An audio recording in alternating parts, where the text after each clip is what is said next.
Hey you guys, it's Brandy Chanel. Welcome back to my channel. Welcome to your Belle Collective Season 1 pre-premiere episode review, okay? So we are doing a new show, you guys. We're introducing a new show on this channel, and it's called Belle Collective, okay? It's set in Jackson, Mississippi, and it is a Carlos King production. Now, what I'm liking about Love and Marriage Huntsville and Belle Collective and what Carlos King is doing is he is showcasing wealthy African Americans in other cities in the South besides Atlanta. Okay, we first had Huntsville, Alabama, now got Jackson, Mississippi, baby. So I'm glad he's doing that. And it's so much different than the Real Housewives franchise. Okay, the Real Housewives franchise was first based on women who were rich because their husbands were so successful, okay? This show is based on the women themselves and their success and their millions. So they're not dependent on no man catch, okay? So let's go right ahead and get into it. We meet Tamra. Tamra is a radio show personality. When we see her, she is interviewing the mayor of Jackson, Mississippi. And he was fine as hell. Like, whew, he was fine, girl. I like Tamra. I think she had a bubbly personality. I just need for Tamra to take out some of them tracks. She had a lot of hair going on, honey. She needs just take out some tracks. It was very heavy, and she had a lot of makeup on. I wasn't feeling a whole lot of makeup, so I just need her to invest in a good hairstylist and a good makeup artist, and she'll be good to go. As far as her personality is concerned, I loved her personality. Very nice, very bubbly, just very personable, okay? She wants to be a full-time radio show host 24/7, 7 days a week. They were talking about the Confederate flag, coming down from Mississippi, and I was happy to hear that, anyone who lives in the South, especially in African American, you know what the Confederate flag represents. So that was a good step in the right direction, and I want to see more of her. Now, we didn't get to see anything about her love life. We don't know if she has kids or not, but hopefully as the season continues, we see some more of that. We meet Letitia. Let me tell you, I thought I was going to like some of the other cast a little more, but I love Letitia. First of all, I like the fact that she is a plus size, dark skinned woman, honey. I love that about Letitia. I loved her energetic personality. She's rich, but she's also very personable. She's down to earth, very real, honey. I loved Letitia. She's by far my favorite, okay? And the fact that she's plus size and dark skinned, her makeup was together, her wig was together, honey. Letitia was doing it, okay? She is the owner of the National Women's Brunch Organization, which it sounds kind of pyramid schemish to me. Okay, it sounds very, that's what it sounds like. And her objective is to buy the ferry street in Jackson, Mississippi. So it was once that street showcased and held a lot of black-owned businesses. It was thriving back in the day. Something happened and it's not thriving. So she wants to buy that block so it can thrive again. And she plans on having a brunch to where she tells the women about it, and hopefully they invest and get interested in it. So I'm curious to see what happens. So she has a child. I think she has a son, and she has a husband. He's a towboater. So he only's home 14 days out of the week, which is out of the year, which is crazy to me. I don't know. I want to see more of that, because how are you able to balance your marriage when he's gone most of the year? And he has a history of cheating, honey. So we have to explore more about that and see what all happened with that, right? So I'm curious. She calls her breasts, Mercy and Grace. I love it. She ain't got a whole lot of booty, so to make up for the booty, she got a whole lot of titties. You can't have one without the other. You know what I'm saying? If I ain't got one, I gotta have the other, okay? So I was glad that, but I love Letitia. She is my favorite so far.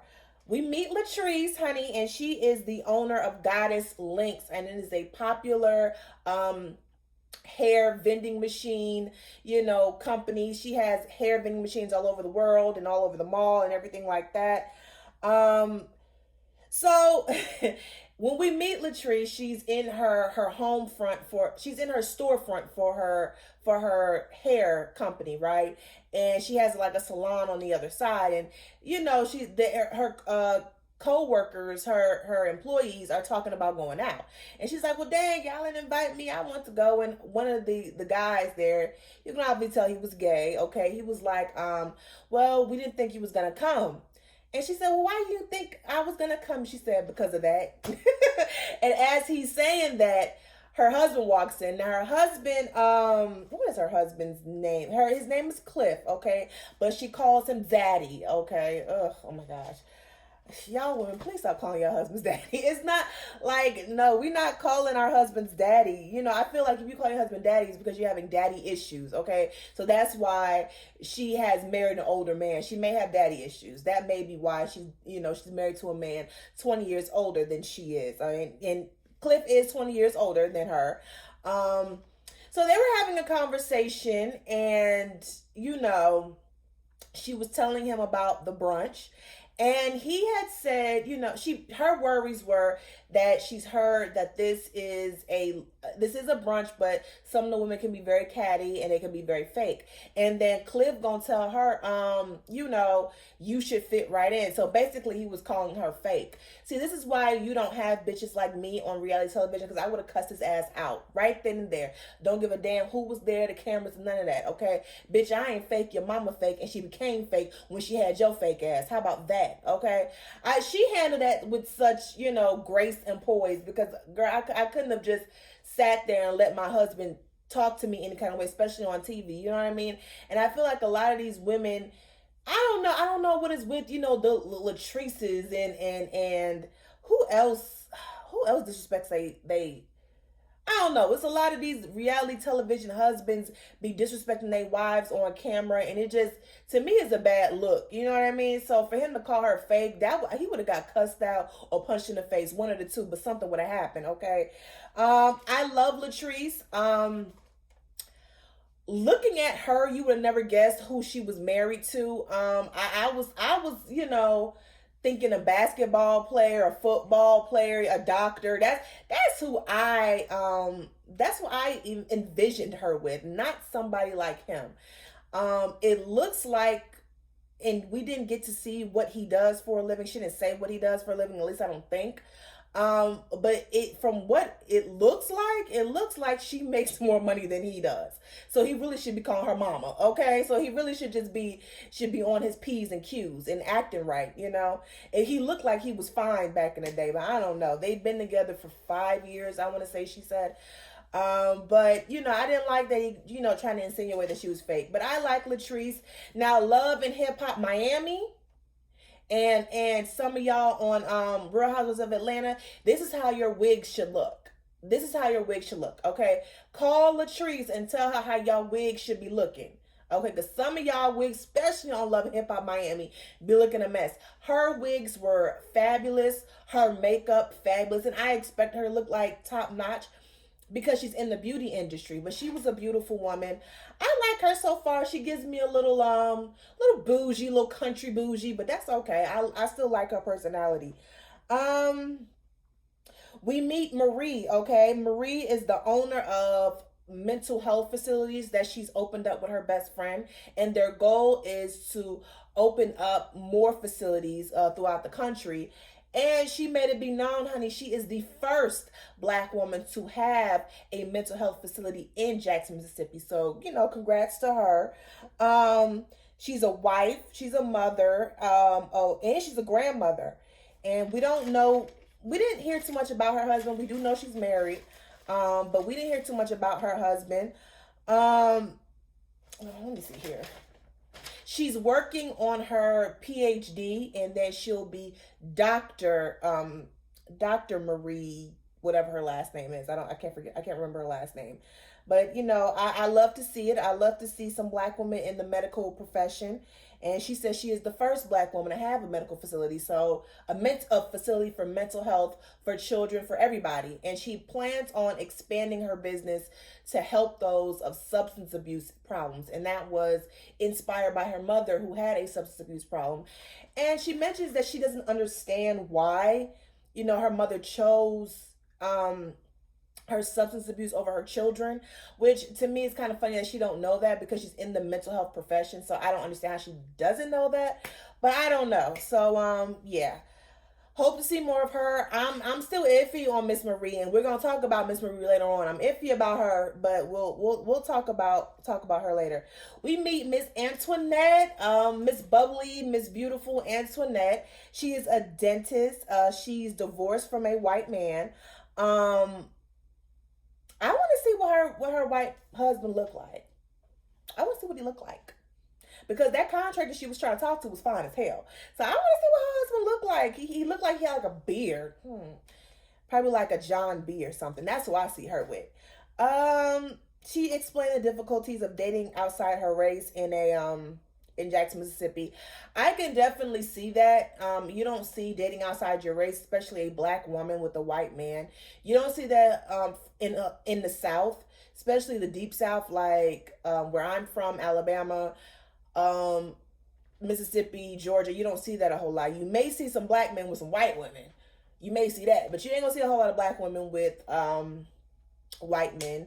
And if it is, it's like, oh, she's a gold digger, she wants money, but Marie's letting you know she got her own money, okay? She said something about, you don't want to date a white man because of what your grandmother says. And you have to understand our history. We have there was a history of black men back in the day, back in slavery, raping black girls and the black little slave girls. So there's a history behind that. I mean, hello, Emmett Till. So all of that, we have all of that. So I understand, what she was saying. She's saying in 2020, we should be able to date whoever we want to date. But I also understand a grandmother's perspective on why they wouldn't want us to date a white man.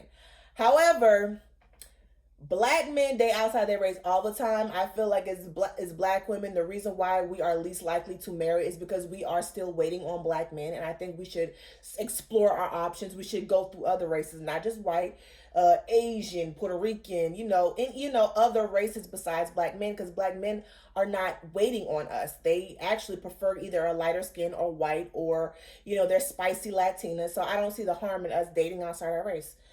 And that's just my little spill on that. But she's trying to open up her own practice. We see her at the locations where she's planning to open up her own dental practice. I like Miss Antoinette. She's very bubbly. She reminds me of when Candace first came on Real Housewives of Potomac.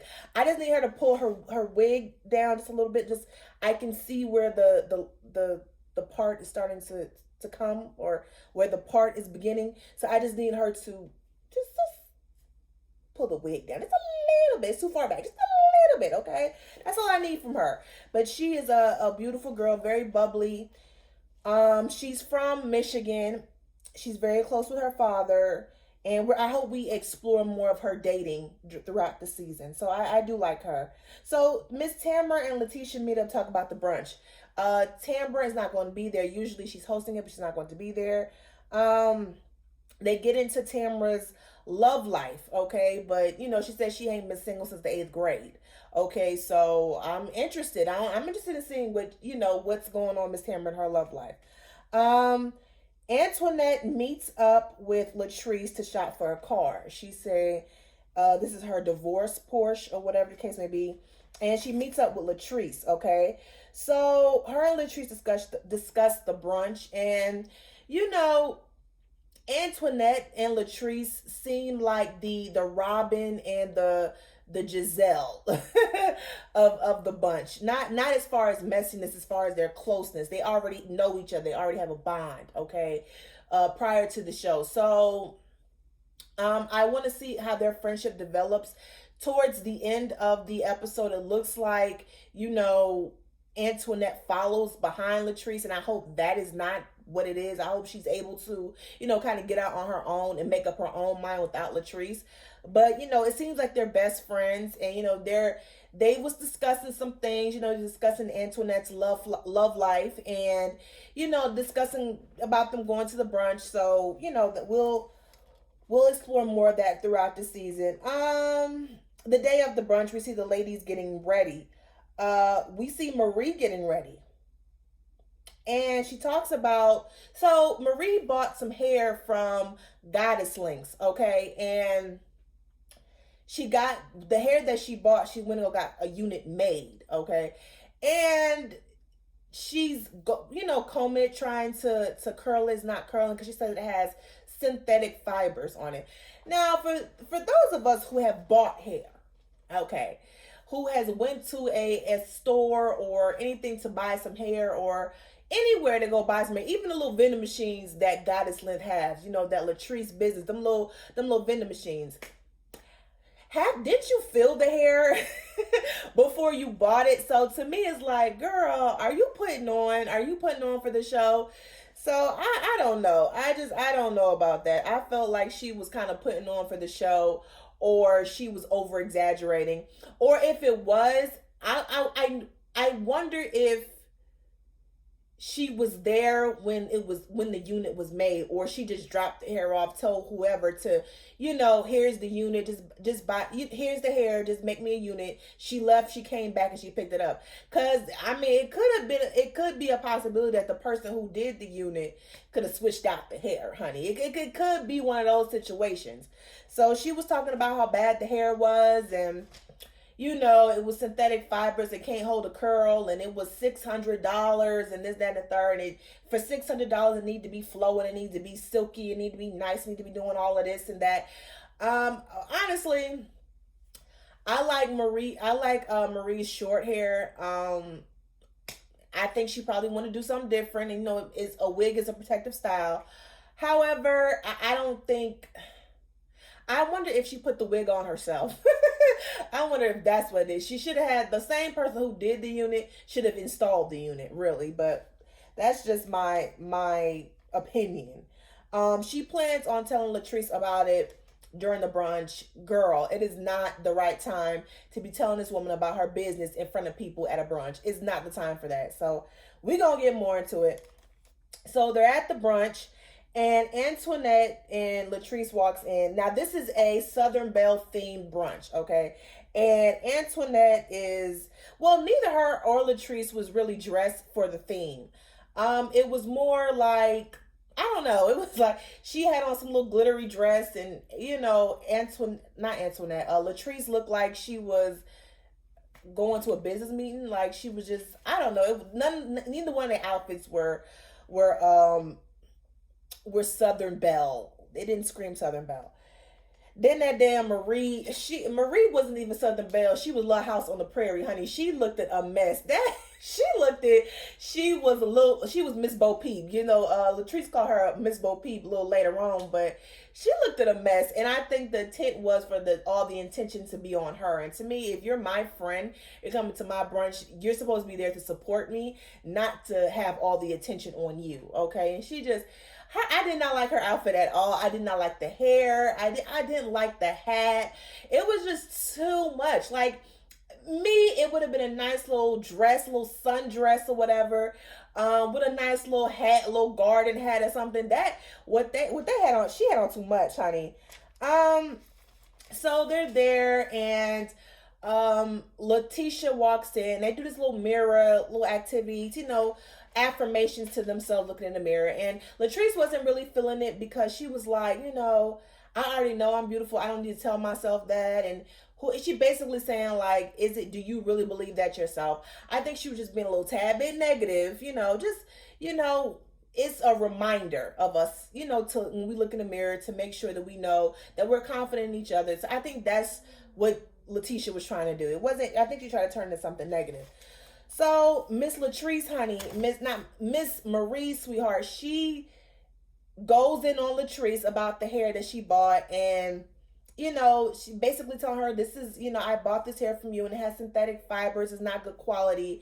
And she basically told Latrice, if you're selling this product to your customers, it's bullshit. And then, Latrice was like, no, ma'am, you obviously bought that from the wrong store, honey. That is not my hair, honey. I sell quality, is basically what she told her. And she also told, and she did make a good point in her confessional. She was like, you don't get to be number one if you're out here selling shitty product. And she had a point. So I don't know what Latrice was trying to do. Not Latrice. I don't know what Marie was trying to do. I thought thought it was the wrong time, because how you gonna talk shit about this woman's business in front of people who can potentially be customers to her business? If you really was concerned about it, and instead of making a show, you should have pulled that woman aside or called her another day. So how you gonna do that at a women's empowerment brunch? Like, I thought that was really shitty of Marie, and it seemed like she just wanted attention. Okay, Latrice handled that better than me, because I was like, girl, that is not my hair, honey. Okay, and then there was another young lady who was wearing Latrice's product, and it looked good on her. So I don't know where Marie bought that shit from, but it wasn't. I don't think it was Latrice's. I don't think it was Latrice's. I really don't. But that was it for the Belle Collective. That is all that happened. Tell me what y'all think about Belle Collective. Do y'all think Marie was wrong? Do y'all think Latrice was wrong? Do you think Marie's approach to Latrice was right? Do you think that the hair she has on was Latrice's or what? So, and plus, just tell me your overall thoughts on Belle Collective. Is it something y'all want to see me review, all the time? Or are y'all just like, we don't care? Just let me know, okay? Until next time, you guys, remember to like, share, and subscribe to my channel. You guys have a great day.